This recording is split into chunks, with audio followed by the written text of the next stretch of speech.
Так, PowerPoint пен видео жасау үшін онлайн сабаққа. Мысалы, PowerPoint слайдты ашамыз. Ол ашылған кейін мысалы мынау слайдты видео қылып жасау керек. Ең алдымен файлға кіреміз, файл. И бұл жерде сохранить как, соған барамыз. Және сол папка, жаңа ашылған папка. Бұл жерде презентация PowerPoint ең жоғарысындағы мен сохранить ету керек. Себебі кейбіреулерінде 97-2003 деген тұрады, ол болмайды. Презентация PowerPoint-ты басамыз и сохранить. Одан кейін бұл жерде файл кіреміз, экспорт.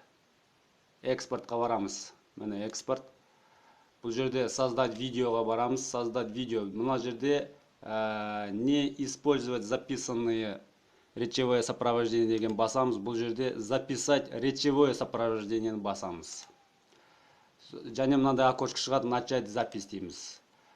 Бұл жерде енді мынау слайд просмотр басталады. Және осы слайд басталған кезде өзіміздің айтып жатқан сөзімізде жазыла бастайды. Әр бетті ашқан сайын сол бетке байланысты сөздер жазсаңыздар, сол сөз жазылады. Және де мына жақтан нені алып, маркерді алып, жаңағында белгілеп, басқа да нәрселер істеуге болады. Ары қарай осы керекті видеолардың, керекті слайдтардың бәрін түсіріп болғаннан кейін сохранить дейміз. И создать видео. Осыны басамыз, создать видео. Создать видео, видеоның атын жазамыз мына жерге, сөйтіп сохранить дейміз.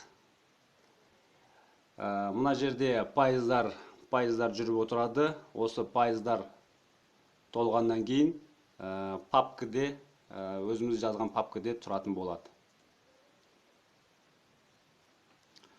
Так, енді бұл слайдты жабамыз. Жапқан кейін міне мына жерде видео жазылды. Осы видеоны ашып көрейік. Енді мынау слайд просмотр басталады. Және осы слайд басталған кезде өзіміздің сөзімізде бұл жерде сөз барлығы жазылды. Міне әр слайд ашқан сайын өте оңай. Осылай жасай беруге болады.